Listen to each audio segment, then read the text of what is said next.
নমস্কাৰ প্ৰিয় শ্ৰোতাসকল, ধাৰাবাহিক উপন্যাস পাঠ অনুষ্ঠানত এইবাৰ আমি পাঠ কৰিব লৈছোঁ মধুলগনৰ পঞ্চম খণ্ড। ৰাধা ৰাগিনী জীৰ বেগ তিনিটা কেৰেলাৰ মানুহজনৰ হাতত লৰালৰিকৈ তুলি দিয়া হ'ল। ল'ৰাজাকে নিজৰ বেগ নিজৰ পিঠিতে ল'লে। যথাসময়ত জাখামাৰ পৰা আৰম্ভ হ'ল ট্ৰেকিং। হাইকিং বুট আৰু লাঠিৰে শিলত খোপনি পুতি যাত্ৰা আৰম্ভ কৰিলে আটাইয়ে। জুমটোৰ একেবাৰে আগত নগা মানুহজন আৰু ঋষি। ভেলীটোৰ জিঅ'গ্ৰাফিকেল লোকেশ্যন, বতৰ আৰু অন্যান্য ইতিহিতো বিষয়ে লাহে লাহে কৈ গৈছে তেওঁ। ঋষিয়ে মাজে মাজে মূৰ দুপিয়াইছে আৰু আগ্ৰহেৰে কিবা কিবি প্ৰশ্ন সুধিছে। ঋষিৰ পিছতেই ৰাধাৰ পিছত ওচৰাওচৰিকৈ আহি আছে ৰাগিনী আৰু জিৰি। তাৰ পিছত সুশান্ত, নিশান্ত আৰু দেৱ। ঋষিয়ে সকলোৱে শুনাকৈ ক'লে, মানুহ সাধাৰণতে ইয়ালৈ বসন্ত বৰ্ষা ঋতুতহে আহে।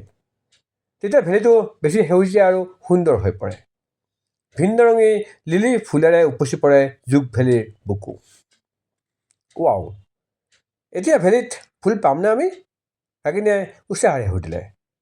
এতিয়া শৰৎ ঋতু আৰম্ভ হৈছে, ফুল পালেও কমহে পাম। বসন্ত বৰ্ষা ঋতুতহে ফুল মেইনলি দেখা যায়। অৱশ্যে তেতিয়া খুব বৰষুণো হয় ইয়াত। পথটো বেছি বোকাময় আৰু পিছল হৈ পৰে। জোক বেছিকৈ ওলায় তেতিয়া। জোকৰ নাম শুনিয়েই সমস্বৰে চিঞৰি উঠিল জিৰি আৰু ৰাগিনী। আটাইয়ে ৰস পাই হা হা কৈ হাঁহি দিলে। জোকৰ নাম শুনিয়েই এই অৱস্থা দুয়োজনীৰ। দেখিলে বা কি হ'ব? এতিয়া জোক ইমান নোলাব, ঋষিয়ে নিৰ্ভয় দিলে। আৰু ওলালে? জিৰিয়ে সন্দেহেৰে সুধিলে। ওলালে লগত নিমখ আনিছোঁ নহয়। ৰাগিনী আৰু জিৰিৰ ভয়ত বৰণ সলোৱা মুখখনলৈ চাই হাঁহি হাঁহি ক'লে ঋষিয়ে। ইতিমধ্যে প্ৰকৃতিৰ কোলাত সোমাই পৰিছে ৰাধাহঁত। সেমেকা সেউজীয়া সুগন্ধ ভাহি সকলোৰে নাকত লাগিছেহি। সন্মুখত ওখ এঢলীয়া পথ। সৰু ট্ৰেকিং পথটোৰ দুয়োকাষে ডাঠ বৰ্ষাৰণ্য।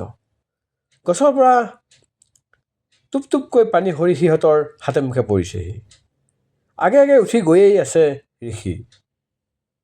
জিৰি আৰু ৰাগিনী অ'ত ত'ত ৰৈ আহি আছে। কেতিয়াবা লাঠিডালে ভেজা দি ৰৈ গৈছে, কেতিয়াবা আকৌ সন্মুখতে পোৱা ভঙা শিলৰ চটাত বহি পৰিছে। সুশান্ত আৰু নিশান্তই উপায় নাপাই দুয়োজনীৰ লগতে লাগি থাকিব লগা হৈছে। ৰাধাইও মাজে মাজে ৰৈ গৈছে। ফোপাবলৈ ধৰিছিল তাইও। চেঁচা বতাহজাকৰ মাজতো ঘামৰ টোপাল বিৰিঙি উঠিছে তাইৰ কপালত। বেবী? এপাকত পিছফালৰ পৰা চিঞৰি মাতিলে ৰাগিনীয়ে। কোৱা, তুমি কেনেকৈ পাৰিছা বেবী? মই ভাগৰি পৰিছোঁ, ফোপাই ক'লে ৰাগিনীয়ে। পাৰিবা ৰাগিনী? ওপৰলৈ কিমান কষ্টকৰ যাত্ৰা সেইটো ভাবি ট্ৰেক নকৰিবা। চৌপাশ কিমান ধুনীয়া সেইটো অনুভৱ কৰা। তেতিয়া গম নোপোৱাকৈ ওপৰলৈ গৈ পাবা। উফ, আই হেট ইউ, ৰাগিনীয়ে খঙতে গুজৰি দিয়াৰ দৰে কৰিলে। ৰাধাই ঘূৰি চাই দেখে শিল এচটাৰ ওপৰত ভাগৰি জুগৰি বহি পৰিছে ৰাগিনী আৰু জিৰি। পিছে দেৱ ক'ত? তেন্তে ৰাধাৰ চকু পৰিল দেৱৰ ওপৰত। তলত কিবা এটালৈ আঙুলিয়াই দেখুৱাই সি কিবা এটা কৈ গৈছে। আৰু তাৰ কাষত সেয়া কোন? ট্ৰেকৰ ওপৰত ভাঙি পৰি থকা বৃহৎ গছ এডালৰ ওপৰত আঁঠুকোচাই শু ভৰি থৈছে কোনোবা এজনে। গাটো সন্মুখলৈ হালি দি দুচকু নিবদ্ধ কৰিছে DSLR লেন্সত। ক'লা হুড আৰু চুৱেট শ্বাৰ্ট পিন্ধা সেইজন কোন? নিশান্ত নহয়, সুশান্তও নহয়। ৰাধাই কৌতূহলেৰে জুমি চাবলৈ চেষ্টা কৰিলে মুখখনলৈ। তেতিয়াতে কেমেৰাৰ লেন্সৰ পৰা চকু আঁতৰাই সি ওপৰলৈ চালে। ৰাধাৰ চকুৱে পৰাত গম্ভীৰ মুখেৰে কি হ'ল বুলি সোধাত জোৰ তুলি সি চালে। বুকুখন ঢিপকৈ উঠিল ৰাধাৰ। তৎক্ষণাত মুখখন ঘূৰাই দিলে তাই। সি ইয়ালৈ কিয় আহিল? দেৱৰ কথা বেলেগ, কিন্তু তাৰ লগত এই অভদ্ৰটো কিয়? উফ, ইয়াৰ বাবে ৰাগিনী এৰি তাই। এবাৰো পিছলৈ ঘূৰি নোচোৱাকৈ শিলত খোপনি পুতি উঠি যাবলৈ ধৰিছে ৰাধাই। প্ৰয়োজনতকৈ বেছি খৰকৈ খোজ দিয়াৰ চেষ্টাৰ কাৰণে নেকি ৰাধাৰ বেছিকৈ ফোপাবলৈ ধৰিছিল। মুখখন তাই ঘামি ৰঙা পৰিছিল। বুকুৰ গতি আৰু ভৰি দুখনক জিৰণি দিবলৈ অকণমান ৰৈ গ'ল ৰাধা। সন্মুখলৈ চালে তাই। ৰাস্তাটো ক্ৰমশ এঢলীয়া হৈ ওপৰলৈ উঠি গৈয়ে আছে। সৌ আৰিষি, সিও ফোপাইছে। জিৰিকৈ গছৰ পাতবোৰ কঁপিছে তাৰ কাষে পাজৰে। ঋষিয়ে ৰাধাক উদ্দেশ্যি চিঞৰি ক'লে, বেবী, কিয় ৰৈ দিলা? আহা, লাহে লাহে উঠি আহি থাকা, ৰৈ নিদিবা, আন্ধাৰ নামিবই ইয়াত। এৰা, এই বৰ্ষাৰণ্যৰ মাজত আন্ধাৰ মানেতো খুব মৰা আন্ধাৰেই হ'ব। ৰাধাই পুনৰ খোজ দিলে ওপৰলৈ বুলি। পিছফালৰ পৰা ৰাগিনী আৰু জীৰিৰ ভাগৰুৱা খিলখিলনি এটা শুনা নুশুনাকৈ ভাহি আহিল। তাৰ পিছতে ভাহি আহিল সুশান্ত আৰু দেৱৰ সশব্দে খোলা হাঁহি। দেৱ হয়েই খুব ৰসাল, খুব হহুৱাব পাৰে সি মানুহক। ৰাধাৰ এবাৰ ঘূৰি চাবলৈ ইচ্ছা জাগিল ৰাগিনীহঁতলৈ, কিন্তু তাই ঘূৰি নাচালে। ঘূৰি চালেই যেন দেখা পাব সেই চকুযোৰক। তাইৰ দুচকুত চকু পৰিলেই যেন কটাক্ষ ভৰা বেকা হাঁহিটো তাৰ ওঠৰ দুকোণে বাগৰি পৰিব। তাইৰ নামটো জনাটো যে গুৰুত্বপূৰ্ণ বুলি সি ভবা নাছিল। বিদ্ৰূপ ভৰা সুৰেৰে যে সি তাইক মাতি আনিছিল অনামিকা বুলি। ষ্টুপিড। ৰাধাৰো একো আগ্ৰহ নাই তাৰ দ্বাৰা অভদ্ৰৰ বিষয়ে জানিবলৈ। ৰাধা গুৰুত্বহীন বুলি ক'বলৈ এনে কি গুৰুত্বপূৰ্ণ মানুহ সি নিজেই? সিনো কোন? এনে গায়ক সি, লুচ্চা লফংগা সি এটা। তাৰ চেহেৰাই কয়। চেহেৰাই কয়নে সঁচাকৈ ৰাধা? গীটাৰ বজোৱা তাৰ হাতৰ দীঘল আঙুলি, যোৱা নাকেৰে এখন সুদৰ্শন মুখমণ্ডল উপঙি ৰ'লহি ৰাধাৰ দুচকুৰ ওপৰত। মূৰটো বিৰক্তিৰে জোকাৰি দিলে তাই। কি দৰকাৰ তাৰ কথা ভাবি থাকৰ? মুঠতে সি একো ভাল গান নাগায়। কণ্ঠ তাৰ ভাল নহয়। সুৰত তাৰ প্ৰব্লেম এটা আছে। অলপ ভালকৈ গীটাৰ বজাব জানেই যেনিবা। মুঠতে ইয়াক ইয়ালৈ লৈ অনাৰ বাবে ৰাগিনীয়ে গালি খাবই তাৰ পৰা। কি দৰকাৰ আছিল দেৱৰ লগতে সেই অভদ্ৰটোক মাতি আনিলে? দীঘলকৈ উশাহ দুটামান লৈ এঠাইতে ৰৈ গ'ল ৰাধা। ট্ৰেকটোৰ পৰা অকণমান আঁতৰত যেতিয়া শিলৰ ফাকেৰে বাগৰি নামি আহিছে উচ্ছল এটি সৰু জলধাৰা। বোকাময় পথৰ ওপৰে সাৱধানে তাই ঝৰ্ণাটোৰ কাষলৈ গ'ল। হাতৰ তলুৱা পাতি ধৰিলে ৰাধাই। কি চেঁচা ইয়াৰ পানী। কাৰোবাৰ খোজৰ শব্দ শুনি ৰাধাই সচকিত হৈ ঘূৰি চালে। তেনেতে ক্লিক ক্লিক। এখন্তেকৰ বাবে ৰাধাই আশ্চৰ্যচকিত হৈ চাই ৰ'ল তাৰ মুখলৈ। তাৰ ইমান সাহস কেনেকৈ হ'ল? তাইক পিছা কৰি আহি বিনা অনুমতিত তাইৰ ফটো তুলিবলৈ? হাউ ডেয়াৰ ইউ? হোৱাট? একো নজনাটোৰ দৰেই সুধিলে সি। তুমি মোক বুৰ্বক বুলি ভাবা নেকি? তাৰ ওঠৰ কোণত লাহেকৈ বিৰিঙিবলৈ আৰম্ভ কৰা সেই বেকা হাঁহিটো তাই নেদেখাকৈ নাথাকিল। একদম নাভাবো। নিমাখিত নিৰ্দোষ শান্ত সুৰত মূৰটো লৰাই দিলে সি। মোৰ ফটো কিয় তুলিলা? একে গৰম সুৰত ভু কুচাই সুধিলে ৰাধাই। তোমাৰ ফটো মই কিয় তুলিম? মই এই জলধাৰাৰ ফটোহে তুলিছোঁ। ইমান সুন্দৰ দৃশ্য। মই ফটোকপি তোলোতেই তুমিহে হাতখন সোমাই দিলা। আহ সেয়া। আনৰ ওপৰতে ওলোটা অভিযোগ জাপি দিয়াত সি ওস্তাদ। ইমান টেঙৰ সি। ইমান সহজে ইয়াক বিশ্বাস কৰিব নোৱাৰি। মোক চাবলৈ দিয়া এইমাত্ৰ তোলা ফটোবোৰ। ৰাধাই অবিশ্বাস ভৰা সুৰত কিছু টানকৈয়ে ক'লে। As you wish. তলমূৰ কৰি অলপ আগতে তোলা ফটো কেইকপি সি উলিয়াই দেখুৱালে তাইক। তাই চাওঁ নাচাওঁকৈ মূৰটো তাৰ কেমেৰাটোৰ স্ক্ৰীণৰ ফালে সামান্য হালি ফটোবোৰ চালে। জলধাৰাৰ ফটো 4 কপি বাদ দিও সি আগতে তোলা ফটো দুখনমানহে শ্লাইড কৰি দেখুৱালে। তেতিয়াহে আশ্বস্ত হৈ মুখ ঘূৰালে ৰাধাই। হেই অনামিকা। আহ, তাইক গুৰুত্বহীন বুলি দেখুৱাবলৈ সি তাইক অনামিকা বুলি মাতি থকাটো জৰুৰী নেকি? দাঁত কামুৰি ধৰিলে ৰাধাই। কিবা ক'বলৈ উচাত মাৰি ঘূৰি দিওঁতেই কোনোমতেহে তাৰ বুকুত খুন্দা নোখোৱাকৈ ৰৈ গ'ল তাই। নিচেই কাষত আইফেল টাৱাৰটো। সুবিধা ল'ব খোজা নাইতো তাইৰ। ৰাধাৰ বুকুখন ধিপ ধিপাই উঠিল। তাইক কিবা কোৱাৰ আগতেই সি নিজৰ সোঁ হাতৰ তৰ্জনী আঙুলিৰে তাইৰ জেকেটৰ ওপৰত কিবা এটা চিটিকাই আঁতৰাই পঠালে। সি আঙুলি দিয়া দেশলৈ চাওঁতেই ৰাধাৰ গাত শিৰশিৰণি এটা উঠি আহিল। এটা নুমাল শকত আৱত হালধীয়া ৰঙৰ বিছা। পাহাৰীয়া বিছা। হয়তো তুমি পানীখিনি চুই থাকোঁতেই কাষৰ বনবোৰৰ পৰা লাগি আহিছিল।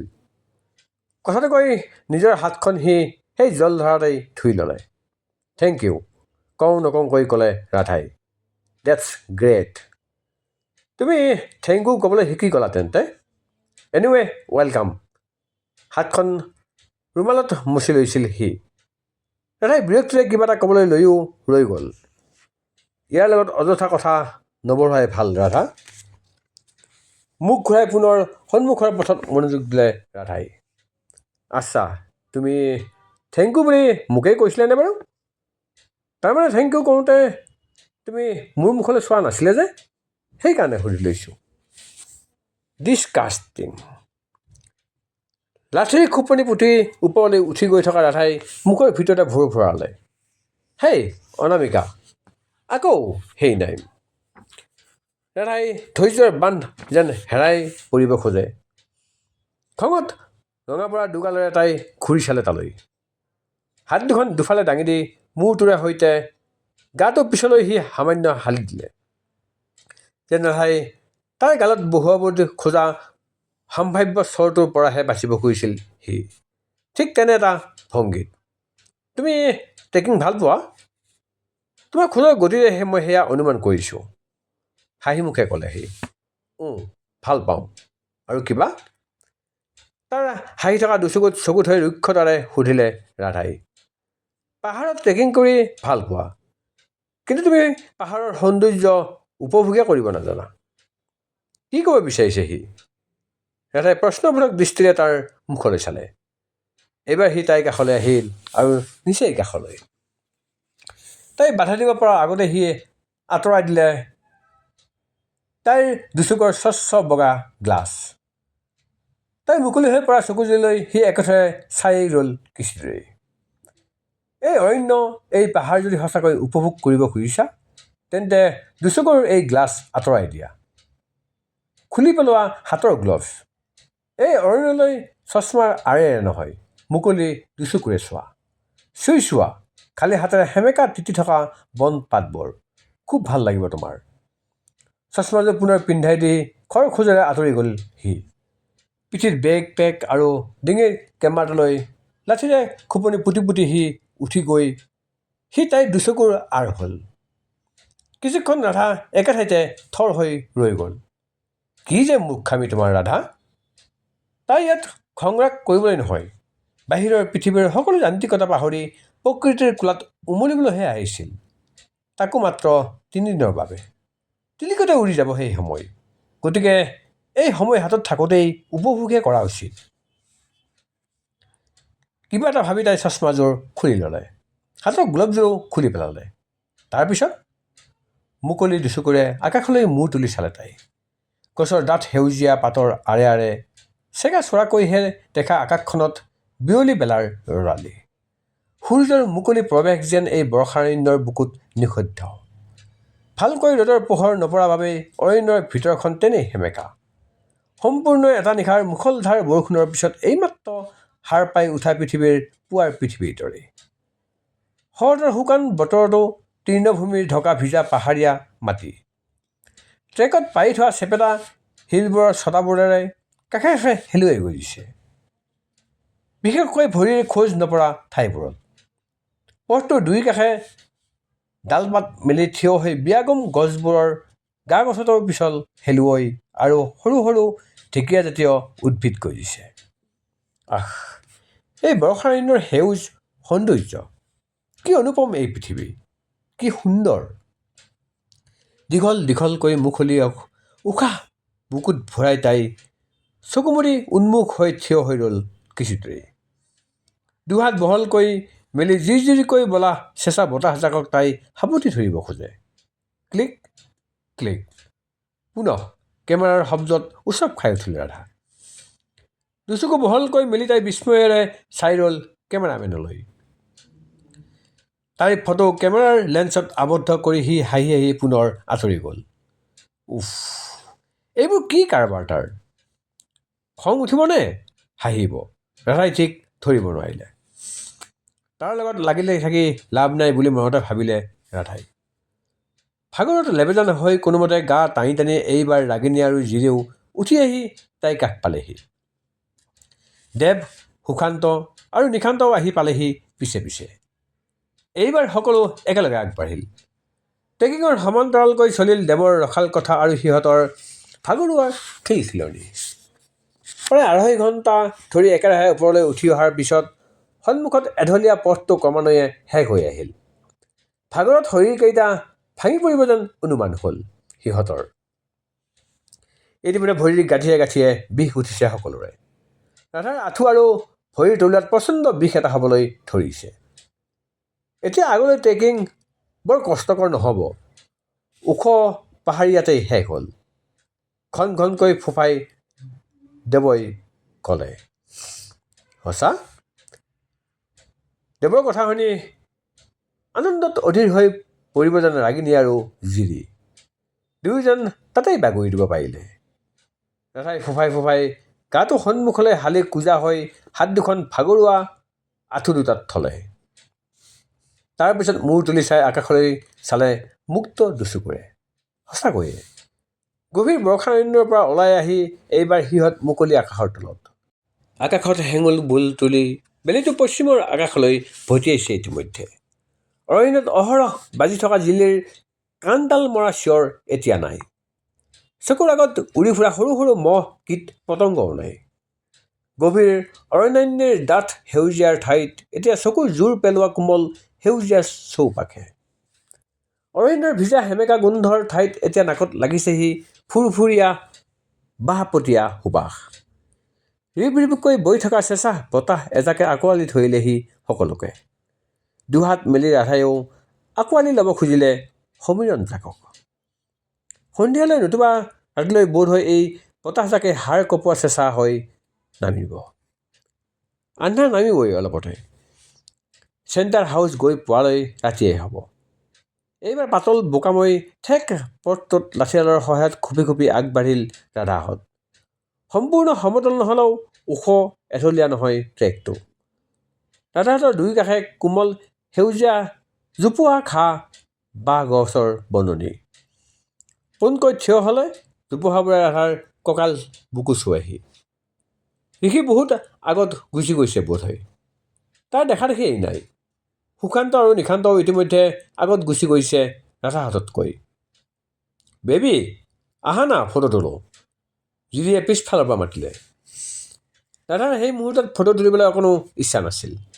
তথাপি জিৰিৰ ইচ্ছাক তাই না নকৰিলে। দুয়োজনে ভাগৰত লেবেজান মুখেৰেই চেলফিৰ পজ দিলে। ভাগৰ বুলি ফটো নুতুলিলে নহ'বনে? ফটো নাথাকিলে স্মৃতি বুলিনো কি থাকিব? সেয়া জিৰিৰ কথা। ৰাধাই বুলি শলাগি থ'লে। ফটোৰ পজ জুই থাকোঁতেই ৰাধাই মন কৰিলে ৰাগিনী আৰু দেৱ দুয়ো অলপ পিছতেই জানি বুজিয়েই যেন ৰৈ গৈছে। ভাগৰুৱা ৰাগিনীক দেৱে হাতত ধৰি লৈ আনিছে। ঋষিয়ে দিয়া চৰ্ত পাহৰি দুয়ো ভাগৰুৱা মুখৰেই মোবাইলত চেলফি পজ দিছে। তাই কিবা এটা বৰকৈ মৰম লাগি গ'ল ৰাগিনী আৰু দেৱৰ ওপৰত। দুয়ো এনেকুৱাই। সুযোগ পালেই খুচুৰু খুচুৰুকৈ ইমানকৈ কথা কি পাতে জানো? সিহঁত দুটাৰ মাজতনো এনে কি ইমান কথা থাকে ৰাধাই বুজিব নোৱাৰে। তাই দেখোন ঋষিৰ লগত এনেকুৱা একো কথাই নোলায়। ৰাধাই সিহঁতক দেখোঁ নেদেখাৰ ভাও জুৰি অকণ অকণকৈ খোজবোৰ আগবঢ়ালে। ওখ ওখ বাঁহ জোপোহাবোৰে মাজে মাজে তাই আগবাঢ়িল। বাঁহৰ জোঙা লিহিৰি পাতৰ ঘহঁনিয়ে তোলা জিৰ জিৰ সুৰৰ উপৰিও পানীৰ কলকলনিৰ এটা সুৰে ৰাধাৰ মনোযোগ কাঢ়ি নিলে। ক'ৰ পৰা আহিছে কলকলনিৰ এই সুৰ? ৰাধাই সুৰটোৰ উৎস বিচাৰি ট্ৰেকৰ পৰা ফালৰি কাটিলে। তাই দেখিলে বননিৰ মাজেৰে দ খাজত বৈ গৈছে এটা সৰু চঞ্চলা নিজৰা। নিজৰাটোৰ কাষলৈ বোকাৰ মাজতে খুপি খুপি আগুৱাই গ'ল ৰাধা। সৰু নিজৰাটিৰ দুয়োপাৰে ভৰি দুখন দুফালে মেলি গাটো তললৈ হালি সোঁহাতেৰে চুই চালে তাই নিজৰাৰ পানী। কি সুন্দৰ নিজৰা, কি স্বচ্ছ স্ফটিক ইয়াৰ পানী। হাতৰ আঙুলিবোৰ এনেই বেলেগ বেলেগ ভংগীমাত নচুৱাই নিজৰাৰ পানীক খলকনি তুলিবলৈ চেষ্টা কৰিলে তাই। তেনেতে ৰাধাই মন কৰিলে তাইৰ পৰা অলপ আগত থিয় হৈ ৰৈছে দেৱৰ বন্ধুজন। দৃষ্টি তাৰো নিবদ্ধ নিজৰাৰ পানীত। অ' মাই গড! লগতে ৰাধাই হাতখন পানীৰ পৰা উলিয়াই আনিলে। সি নেদেখাৰ আগতেই ইয়াৰ পৰা মনে মনে ওলাই যোৱাই ভাল হ'ব। ইয়াত এতিয়া সময় নষ্ট নকৰাই ভাল। পিছে উঠি আহিবলৈহে ৰাধা শলঠেকত পৰিল। সৰু ঠেক নিজৰাতিৰ দুটাৰ পৰা দুভৰি মেলি থিয় হোৱা তাই বাওঁ ভৰিৰ হাইকিং বুটটো বোকাত সোমাল। দুবাৰ চেষ্টা কৰি উঠিব নোৱাৰি মনে মনে প্ৰমাদ গণিলে ৰাধাই। হে প্ৰভু, এই অভদ্ৰটোৰ সন্মুখত এই অঘটনবোৰ ঘটিব লাগেনে সদায়? আকৌ এবাৰ তাৰ পৰা সহায় ল'বলগীয়া পৰিস্থিতি মোক নেপেলাবা প্ৰভু। তাৰ সহায় নেলাগে তাইক। লাগিলে কাছগতিত আহি থকা ৰাগিনী দিদিহঁতলৈ তাই মনে মনে ইয়াতেই অপেক্ষা কৰি থাকিব। লাগিলে গোটেই ৰাতি ইয়াৰ বোকাৰ মাজতে কঁপি কঁপি পুৱালৈ অপেক্ষা কৰিব। তথাপি ৰাধাই তাৰ সহায় নলয়। ৰাধাই নিঃশব্দে বাম ভৰিখন টানি উলিয়াবলৈ চেষ্টা কৰি থাকিল। মোৰ হাতত ধৰা, তেতে গুৰুগম্ভীৰ মাতটো ভাহি আহিল। ৰাধাই মূৰ তুলি চাব নোৱাৰিলে। লাজে অপমানে ইতিমধ্যে তাই দুগাল ৰঙা হৈ পৰিছে। তাই নিজেই চেষ্টা কৰি থাকিল বাওঁ ভৰিখন বোকাৰ পৰা উলিয়াবলৈ। সোনকালে ধৰা মোৰ হাতত, নহ'লে তোমাক গোটেই মানুহজনীকেই দাঙি ইয়াৰ পৰা উঠাই লৈ যাম। ৰাধাক যেন সি এটা ৱাৰ্ণিংহে দিলে। ৰাধাই এইবাৰ তাৰ দুচকুলৈ পোনে পোনে চালে। কিন্তু তাই মনতে ভাবি থকাৰ দৰে সেই ধুনীয়া মুখমণ্ডলত বেকা হাঁহিটো তেতিয়া নাছিল। তাৰ ঠাইত এক আচৰিত গম্ভীৰতা তাৰ মুখত। দুচকুত মিহিকৈ এটা ক্ৰোধ যেন বিয়পি পৰিছে। হয়তো বিপদত পৰিও ৰাধাই তাৰ সহায় ল'ব নোখোজাৰ বাবেই। ৰাধাই কিবা এটা ক'বলৈ পোৱাৰ আগতেই সি তাইৰ হাতখনতে ধৰি ল'লেহি। টানি উঠাই সি মানে তাই উফৰি তাৰ বুকুতেই পৰিলগৈ। উফ, ক'ৰ পৰা কি হৈ গ'ল? ৰাধাই যেন ততেই ধৰিব নোৱাৰিলে। খং ভৰা দুচকুৰে ৰাধাই মূৰ তুলি তাৰ দুচকুলৈ চালে। সেই শান্ত আয়ত চকুযোৰেও তাইৰ দুচকুলৈ চাই ৰৈছিল একেথৰে। দুচকুৰ চাৱনি কঠিন কৰিব খুজিছিল ৰাধাই, কিন্তু চকুজুৰিৰ পতা কোমলকৈহে কঁপিছে নিজৰ অজানিতে। কিবা এটা টানকৈ ক'ব খুজিছিল ৰাধাই। কিয় জানো টানকৈ ক'ব নোৱাৰিলে। বোধহয় তাইৰ ভাগৰ লাগিছে বেছি। মাত্ৰ অস্পষ্ট তাই ক'লে, হাউ ডে আৰ ইউ? প্ৰত্যুত্তৰত ৰাধাই ভাল নোপোৱা সেই বেকা হাঁহিটো তাৰ ওঠত লাহেকৈ বিৰিঙি উঠিল। ওঠযোৰ তাৰ সামান্য কঁপি উঠিল। য়েছ, আই ডেয়াৰ। তাইৰ দুচকুলৈ একেথৰে চাই ৰোৱা সেই আয়ত গভীৰ চকুযোৰলৈ ৰাধাই নিচা লগা মানুহৰ দৰে চায়েই ৰ'ল কিছুক্ষণ। তাৰ দুচকুৰ মণিত জিলিকি উঠিছিলে তাইৰ এই প্ৰতিবিম্ব। তাইৰ নিজলৈকে চাবলৈ লাজ লাগি গ'ল। কিবা লাজ লগাকৈ দুৰ্বল হৈ পৰিছে তাইৰ সমস্ত মুখমণ্ডল। চাই থাকিব নোৱাৰি এই দুচকুলৈ। বুকুত এটি তীব্ৰ কঁপনি অনুভৱ কৰিলে তাই। হুৰমুৰকৈ নিজকে তাৰ দুবাহুৰ বন্ধনৰ পৰা মুক্ত কৰিলে ৰাধাই। কি যে লাজ লগা! ইমান দেৰিলৈকে তাই সেই অচিনাকি দুবাহুত কেনেকৈ সোমাই থাকিল? নে সিয়েই ধৰি ৰাখিছিল তাইক ওলাই আহিব নোৱাৰাকৈ? নে তাই আঠা লাগি ৰৈছিল তাৰ বুকুৰ মাজত? নিজকে স্থিৰ কৰি ৰাধা পোন হৈ থিয় হ'ল। তলমূৰ কৰি আঁতৰ হ'ব খোজোতেই হঠাৎ সি পুনৰ মাত লগালে, তোমাৰ জোতাপাত ইয়াতেই ধুই লোৱা। লাজত ৰঙা চিঙা পৰিল ৰাধা। বুকত আধা ফুট যোৱা জোতাপাত পিন্ধিয়েই তাই ওলাই যাবলৈ লৈছিল। জোতাপাত ধুবলৈ তাই ঘূৰি দিওঁতেই সি পুনৰ ক'লে, মোৰ হাতত ধৰি লোৱা, নহ'লে আকৌ উপৰিয়া বোকাত। তাই সন্মতিলৈ নৰ'ল সি। পোনেই তাইৰ হাতখনত জোৰ কৰি ধৰিলে। যেন নধৰিলে তাই পলাইহে যাব। দুখ পাইছোঁ, এৰি দিয়া মোৰ হাতখন, ৰাধাই বিৰক্তিৰে ক'লে। তাৰ দুচকুলৈ চাবলৈ ৰাধাৰ একেবাৰে মন যোৱা নাই। নে সাহস নোহোৱা হ'ল? অহেতুক এটা লাজ নে ভয় ভাৱ? ৰাধাই নাজানে। মাত্ৰ খং আৰু বিৰক্তি ভৰা মুখৰ অভিব্যক্তিৰে হাতখন এৰুৱাবলৈ চেষ্টা কৰিলে তাই। এই হাতখনেই মোক চৰ এটা দিবলৈ চেষ্টা কৰিছা তুমি সেইদিনা। হাতখনৰ অৱস্থা চোৱা তোমাৰ। ৰাধাই নিজৰ হাতখনলৈ চালে। তেতিয়াহে তাই মন কৰিলে হাতৰ তলুৱা তাই একেবাৰে ৰঙা পৰিছে। বুঢ়া আঙুলিৰ তলচোৱা টান হৈ পৰিছে। কেইবাটাও ঠাইত জোতাপাতে খুচি তেজ বিৰিঙাইছে। ভাল ছোৱালীৰ দৰে প্ৰথমতে ধুনীয়াকৈ জোতাপাত ধুই লোৱাচোন এতিয়াই। দেৰি হৈ যাব, সোনকাল কৰা। সি শান্ত আৰু গম্ভীৰ সুৰত ক'লে, মোৰ হাতখন এৰি দিয়া আগতে, জেদ নকৰিবা, মই নধৰিলে তুমি পৰি যাবা, বোকাৰ পৰা উঠাব গ'লে আকৌ মোৰ বুকুতে পৰিবাহি, তাৰপিছত তুমি আকৌ মোকেই দুখ দিবা নহয়, মই জানি বুজি তোমাক সাৱটি ধৰিলোঁ বুলি। পিছৰখিনি সি সৰু সৰুকৈ ক'লে। ৰাধাৰ কাণ মোৰ গৰম হৈ পৰিল, একেবাৰে মূৰ তুলি চাব নোৱাৰা অৱস্থা হ'ল তাইৰ। ইয়াৰ একেবাৰে লাজ নাই নেকি? ৰাধাই ভিতৰি ভিতৰি নিজৰ দাঁত কামুৰিলে। পিছে খঙত নে অসহায়তাত তাই নিজেই ধৰিব নোৱাৰিলে। বাধ্য ছোৱালীৰ দৰে সাৱধানে নিজৰ পানীত তাই বাওঁ ভৰি জোতাৰে সৈতে ডুবাই বোকাখিনি ধুই আঁতৰাই ল'লে। এতিয়া এইখনৰে মচি শুকুৱাই লোৱা, সি আগবঢ়াই দিলে নিজৰ শুদ্ধ বগা ৰুমালখন। ৰাধাই মূৰ তুলি দুচকু বহল কৰি চালে এইবাৰ তালৈ। তোমাৰ ৰুমালেৰে মই কেনেকৈ নিজৰ জোতা মচিম? নমচিলেতো হয় জোতাপাত নিজেই শুকাব। তাই নলওঁ বুলি মূৰটো জোকাৰিলে। এইবাৰ সি আঁঠুটা ভাঁজ কৰি বহি ল'লে আৰু তাইৰ কাষতেই। মচিবানে নাই? আয়ত চকুযোৰ কোচাই সি যিদৰেহে তাইলৈ মূৰ তুলি চালে, তৎক্ষণাত তাইৰ হাতৰ পৰা ৰুমালখন লৈ তলমূৰ কৰি জোতাপাত মচিবলৈ ধৰিলে। ইয়াৰ কাষৰ পৰা সোনকালে আঁতৰ হ'ব পাৰিলেই যেন তাই ৰক্ষা পায়। থেংক ইউ, এতিয়া মোৰ হাতখন এৰি দিয়া, তাৰ মুখলৈ নোচোৱাকৈ ক'লে তাই। ৰ'বা। হঠাতে সি তাইৰ হাতখন নিজৰ হাতখনৰ সৈতে পানীত জুবুৰাই দিলে একেলগে।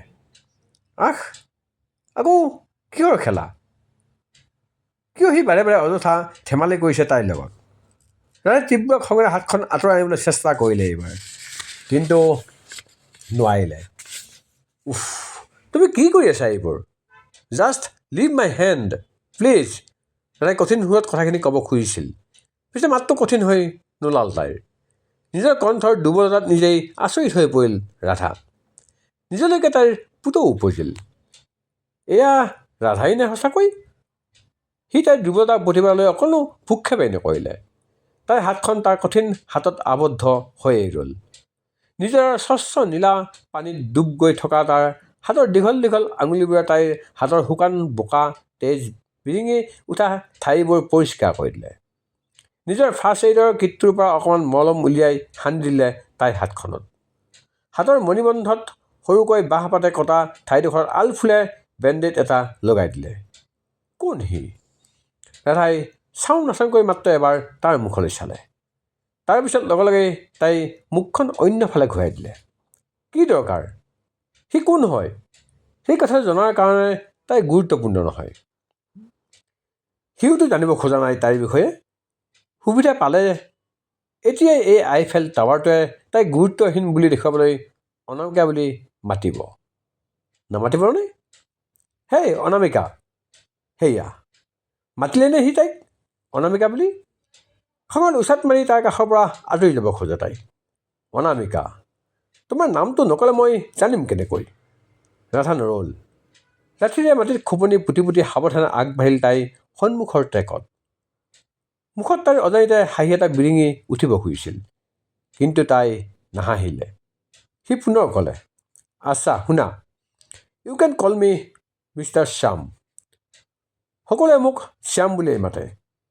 খোজবোৰ ৰাধাৰ হঠাতে থমকি ৰ'ল। কি ক'লে সি এইমাত্ৰ? ৰাধাই পোনে পোনে ঘূৰি চালে তাৰ মুখলৈ। শ্যাম? তোমাৰ নাম? অবাক লাগি চাই ৰ'ল তাই তাৰ মুখলৈ। আবেলিৰ বেলিটিয়ে তেতিয়া খেলা কৰিছে তাইৰ মিঠা বৰণীয়া দুগালত।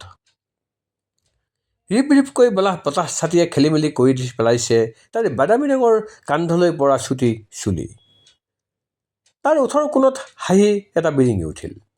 আয়ত চকুযোৰত সেই একেই গভীৰতা। মোৰ নাম শ্যাম। শ্যাম মানে কৃষ্ণ। এইবুলি কৃষ্ণ নামাতিবা, শ্যাম বুলিয়েই মাতিবা। এতিয়া তোমাৰ নামটো কোৱা। ৰাধাই ওঠ কামুৰি তৎক্ষণাত মুখখন ঘূৰাই দিলে। তাইৰ কথাবোৰে তাৰ নামটোৱে য'ত লগালেহি তাইৰ চিন্তাত। তাৰ নামেই যদি শ্যাম, তাইৰ নাম ৰাধা বুলি কেনেকৈ কয় এতিয়া? উফ, ৰাধা তুমি মৰিলা। সি আৰু কিবা ক'বলৈ পোৱাৰ আগতেই খৰখোজেৰে আঁতৰি আহিল ৰাধা। ৰাধাৰ এনেকুৱা লাগিল যিমান ফোপাব লাগিছিল তাতকৈ দুগুণ জোৰেৰে যেন ফোপাব ধৰিছিল তাই। লুংলুঙীয়া ট্ৰেকত খৰ খোজেৰে আগুৱাই যোৱা ৰাধাৰ পিছে পিছে আহিল সিও। হেই, তোমাৰ নামটো কোৱা অন্তত অনামিকা। সি পিছফালৰ পৰাই পুনৰ মাত দিলে। ৰাধাই ঘূৰি নাচালে, কিন্তু স্বতঃস্ফূৰ্ত হাঁহি এটা নিজৰ অজানিতে তাইৰ ওঠলৈ বাগৰি আহিল। ৰাধা, তুমি নিৰ্ঘাত পগলা হলা। তাইৰ নিজৰ ওপৰতেই ভীষণ খং উঠিছিল। তাইনো কিয় মিচিকাব লাগে? অভদ্ৰটোৱে চল নাপাবনে? হেই অনামিকা। সি পুনৰ মাতিলে তাইক সেই নামাৰেই। মাতক অনামিকা বুলিয়েই মাতক সি। অন্তত তাক নিজৰ নামটো ৰাধা বুলি কৈ দিব নোৱাৰে তাই। তাৰ নামটো শ্যাম নোহোৱা হ'লে বেলেগ কথা আছিল। উফ, ৰাধা শ্যাম।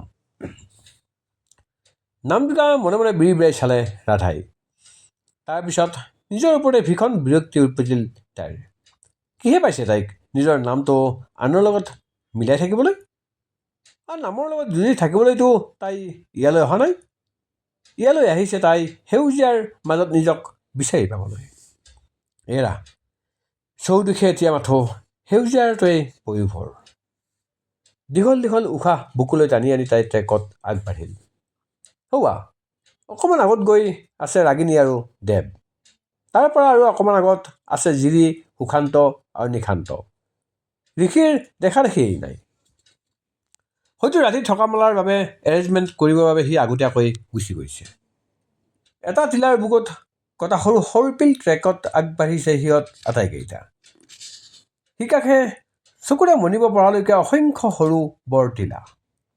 তাৰ কাষে কাষে নীলা পৰ্বতমালা। টিলাবোৰৰ উপৰিভাগ দেখাত একেবাৰে নিমজ সেউজীয়া। দূৰৰ পৰাই এনেকুৱা লাগিছে যেন কোমল মসৃণ নোমাল সেউজীয়া ব্লেংকেটেৰে এখনে টিলাবোৰক আলফুলে ঢাকি থোৱাহে হৈছে।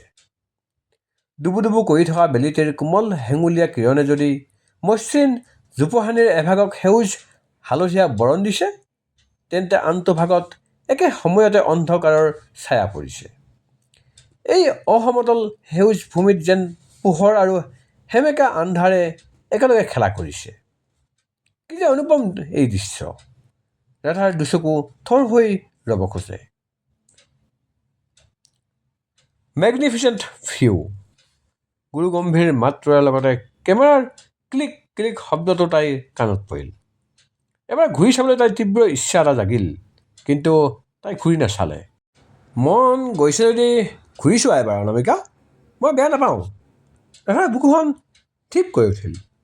উহ, তাইৰ এবাৰ ঘূৰি চাবলৈ মন যোৱা বুলি সি কেনেকৈ গম পালে বাৰু? এইটো কাৰণতে তাই ট্ৰেকিঙৰ সমস্ত আনন্দ আজি মুঠতে মাটিত মিলি গৈছে। আৰু তাইনো কিয় ঘূৰি চাবলৈ মন যাব লাগে হঠাতে? ইডিয়ট। ৰাধাই নিজকে মনে মনে গালি পাৰিলে। জাষ্ট ইগনৰ হিম ৰাধা। একো নুশুনাৰ দৰে লাহে লাহে তাই আগবাঢ়ি গৈ থাকিল ট্ৰেকত। এটা কথা জানানে অনামিকা, তোমাৰ কনফিডেন্স লেভেলটো অলপ বেছি। সি পুনৰ আৰম্ভ কৰিলে। ৰাধা মনে মনে ৰ'ল। পৰা হ'লে হাতৰ লাঠিৰে তাইৰ মূৰত কোব এটা দিলেহেঁতেন তাই। তুমি বোধহয় ভাবিলা যে তুমি ঘূৰি চালেই মই তোমাৰ ফটো ল'ম বুলি, নহয়নে? এনাফ। সহ্যৰ সীমা পাৰ হৈ গ'ল ৰাধাৰ। উতলা চাৱনিৰে তাই এইবাৰ ঘূৰি চালে তালৈ। ৰঙা পৰা দুগাল, ফুলি উঠা নাকৰ পাহি দুটি, বতাহৰ সোঁতত খেলি মেলি হৈ পৰা বাদামী চুলিকানিয়ে ঢাকি ধৰি দেহি তাইৰ মুখৰ এফাল। Click click.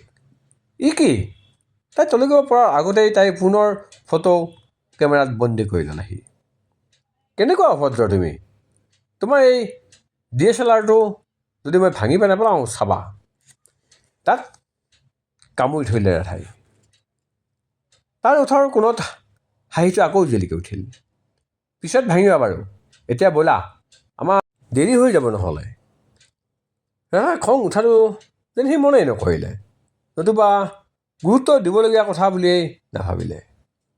তেনে এটা ভাৱত সি এইবাৰ ৰাধাৰ আগে আগে খোজ দিলে। ডিছকাষ্টিং।